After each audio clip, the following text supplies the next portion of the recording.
ज्यादातर जो आत्मिक स्टार्स हैं, जो आत्मा में स्टार लोग हैं, वो पाप में गिर जाते हैं, और जो लोग नहीं गिरते वो आगे बढ़ जाते हैं। और गिरने के बाद जब बेइज्जती आती, जब मुसीबतें आती, जब मुश्किलें आती, उनको मालूम होता है कि यह शैतान की योजना थी, इसलिए उसने मुझे गिराया। क्योंकि शैतान उन लोगों को गिराने का ज्यादा इच्छुक है जिनकी लाइफ में परमेश्वर की कोई योजना है। हालेलुया। आपको कभी हैरानी नहीं होती क्यों हर टाइम वो आपको बोलता है चल सिगरेट पिए, चलो चलो सूटा, ओ सिगरेट पी रहा, ओ तेरी तो देख लिया, दिल कर रहा है। कितने मेरी बात को समझ रहे हैं? क्यों ऐसा क्यों? या वे विचार करने के लिए, या पैसे की, ये इस चीज की, क्यों? उसे मालूम है, वो रोशनी देख चुका है, उसे मालूम है आप कौन है, उसे मालूम है आपकी लाइफ से क्या होगा। इसीलिए बाइबल कहती है जब राजा ने देखा इजराइलियों को तो वो डर गया। कहता ये इतने ज्यादा हो गए? कहते हाँ। कहता इनको दबाओ, ज्यादा मजदूरी करो। ज्यादा मजदूरी की उन्होंने दुहाई दी। परमेश्वर ने मूसा को भेज दिया। मूसा कहता छोड़ दे इनको। कहते अच्छा छोड़ दो, अच्छा तिगनी कर दो मजदूरी। शैतान जैसे उनके ऊपर लाइट को देखता है उनको दबाने की कोशिश करता है। लेकिन बाइबल कहती जैसे जैसे शैतान इजराइलियों को दबाता गया वो और बढ़ते गए। आपको मालूम होगा कि क्यों शैतान आपके पीछे पड़ा है, वो क्यों आपको गिराना चाहते हैं। वो चाहे पाप के जरिए हो, डराने के जरिए हो, धमकियों के जरिए हो, क्योंकि वो रोशनी देख चुके हैं। वो ये चाहता है कि आप रिजेक्टेड रहें। वो ये चाहता है कि उस सामरी औरत की तरह आपका घर कभी सेट ना हो। वो चाहता है आपका फाइनेंस कभी सेट ना हो। वो ये चाहता है, और उसका इंस्ट्रूमेंट, अगर शैतान आपकी लाइफ में कुछ चाहते हैं तो वो पूरा कर सकता है अगर आप उसके बताए रास्तों पे, व्यभिचार के रास्ता, नशे का रास्ता, गलत देखना, गलत सुनना, गालियां निकालना, अगर आप उस रास्ते पे चले तो वो उन सब चीजों को आपकी लाइफ में पूरा कर पाता है। लेकिन यीशु मसीह ने उस औरत को देख लिया कि तू एक आत्मा में स्टार है, तू एक हीरोइन है परमेश्वर की, लेकिन पाप ने तुझे गिराया हुआ। पाप की वजह से तेरा फैमिली कभी सेट नहीं हुई, पाप की वजह से तुझे इज्जत नहीं मिली, पाप की वजह से तू अभी भी अकेली और दोपहर को पानी भरने के लिए आ रही। यीशु मसीह ने कहा तुम मुझसे मांग, मैं तुझे जीवन का जल दूंगा। तुम मुझसे मांग, मैं तुम्हें सोता बना दूंगा। अब तू सिर्फ तेरी प्यास ही नहीं बुझेगी बल्कि तू दूसरों की प्यास भी बुझाया करेगी और पवित्रताई में चला करेगी। हालेलुया। अब आपको देखना है कि आपने परमेश्वर की मर्जी को पूरा करना है कि आपने शैतान की मर्जी को पूरा करना है, क्योंकि वो देख चुका है। उसको पता है कि इस व्यक्ति के ऊपर रोशनी है। वो उसको बीमारी के जरिए, किसी भी चीज के जरिए वो कोशिश करता है गिराने की। लेकिन अगर आप अड़े रहेंगे, अगर आप खड़े रहेंगे, चाहे आपका बीच में विश्वास कम भी क्यों ना हो जाए, अगर आपने प्रार्थना नहीं छोड़ी, संगति नहीं छोड़ी, यीशु मसीह के नाम में आप लोगों को बचाने वाले होंगे। यीशु मसीह के नाम में आप ऊपर उठाए जाने वाले। यीशु मसीह के नाम में आपके लेवल को मैं उठता हुआ देख रहा हूं। आमीन ऊंचा। आप मेरी बात को समझ रहे कि नहीं? शैतान को पता है लेकिन परमेश्वर जितना नहीं। इसलिए उस औरत को जब उसने देखा होगा, उसे तभी मालूम हो गया होगा कि ये कुछ करेगी। इससे पहले कि ये परमेश्वर के लिए कुछ करे, इसको गिराओ।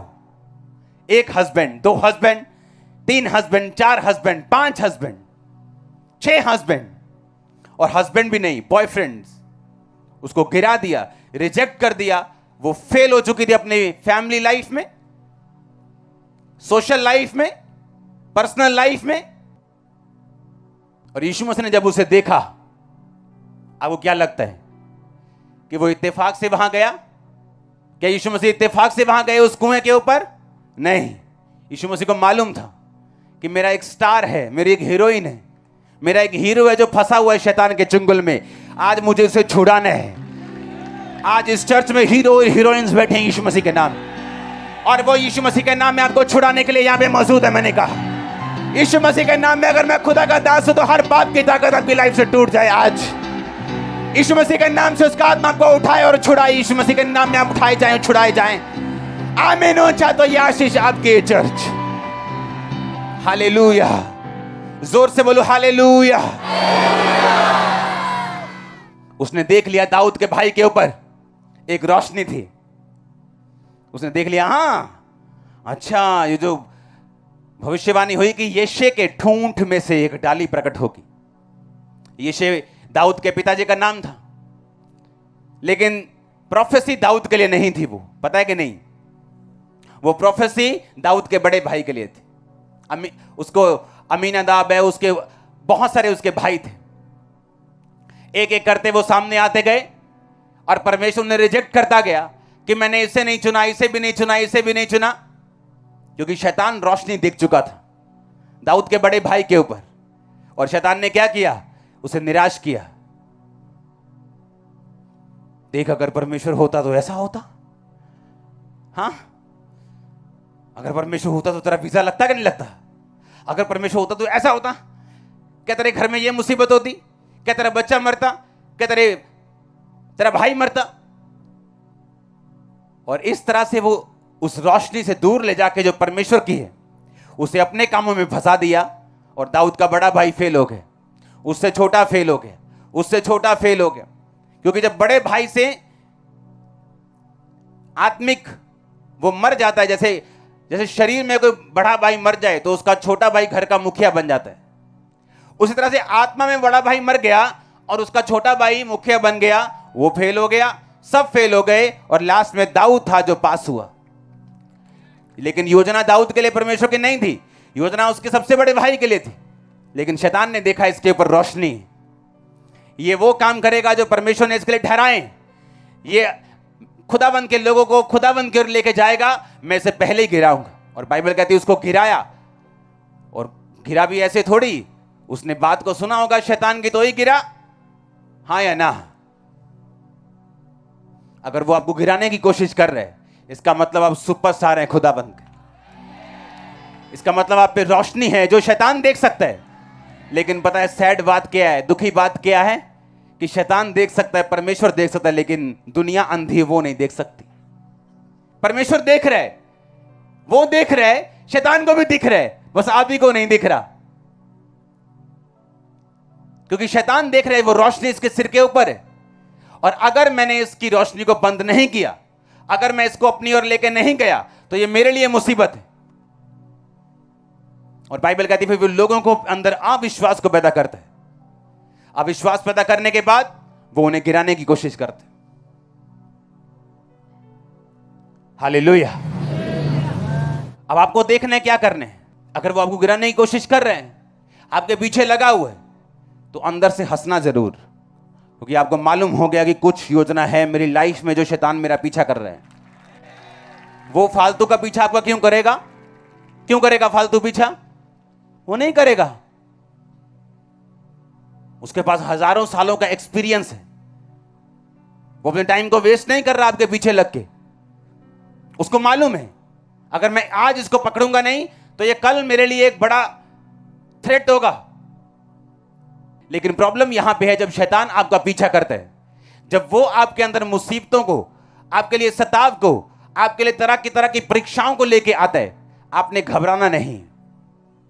आपको ये मालूम होना चाहिए कि जब भार बढ़ जाए, जब एक लेबर का काम 3 लेबर का काम कर रही है तो एक लेबर, इसका मतलब आपका छुटकारा बहुत नजदीक कहीं छुपा हुआ बसाने वाला है। उनका मन कड़वा हो गया, उन्होंने मूसा की बात सुननी बंद कर दी, लेकिन उनको मालूम नहीं था कि समुद्र की तह तक जाने के बाद ऊपर आने के अलावा और कोई भी रास्ता नहीं होता। मैं आपको ऊपर आता हुआ देख रहा हूं चर्च, हालेलुया। क्योंकि परमेश्वर यीशु मसीह को मालूम था अगर मैं इस औरत के पापों को साफ नहीं करूंगा, अगर मैं इसको अपनी ओर नहीं खींचूंगा, तो इसकी लाइफ कभी सेट नहीं होगी, इसकी मैरिड लाइफ कभी सेट नहीं होगी। आपको क्या लगता है वो जब वापस गई होगी उसी छठे पति के पास गई होगी? नो, उसकी लाइफ चेंज हो गई होगी, उसके बाद उसकी मैरिज हुई होगी, बच्चे हुए होंगे, लाइफ सेट हुई होगी। आपको क्या लगता है कि जिस औरत ने पूरे उस नगर को बचा दिया, उस नगर वो उसको रिजेक्ट करेगा बाद में? वो तो सुबह उठ के बोलेगा बहन जी चलो, तू ही चलना, ते ही चलना है पानी भरन, हाँ चलो गां चलो, ही पीछे पीछे आने तड्डे। आमीन। वो कहता याकूब का परमेश्वर तेरी इज्जत को बढ़ाएगा, वो आपका ऑनर बढ़ाएगा, इज्जत बढ़ाएगा। बाइबल कहती है। मैं नहीं जानता पुरानी जिंदगी में आपने क्या किया, आपके मोहल्ले में आपकी क्या इज्जत है, आपके बच्चे आपकी इज्जत करते हैं या नहीं, आपके माँ बाप करते हैं या नहीं। मैंने इतनी बात देखी, जो जवान भी यीशु मसीह में अच्छी तरह चलते हैं उनके माँ बाप तक उनकी इज्जत करते हैं, बाकी तो करेंगे करेंगे। और मैं आपकी लाइफ में इज्जत को आता हुआ देख रहा हूं। मैंने कहा मैं आपकी लाइफ को इज्जत को आता हुआ देख रहा हूं यीशु मसीह के नाम में। हालेलुया। यीशु मसीह ने कहा मुझे इसको बचाना आज जरूरी है। अगर मैं इसको नहीं बचाऊंगा, पाप के चुंगल से इसको आजाद नहीं करूंगा, तो इसी तरह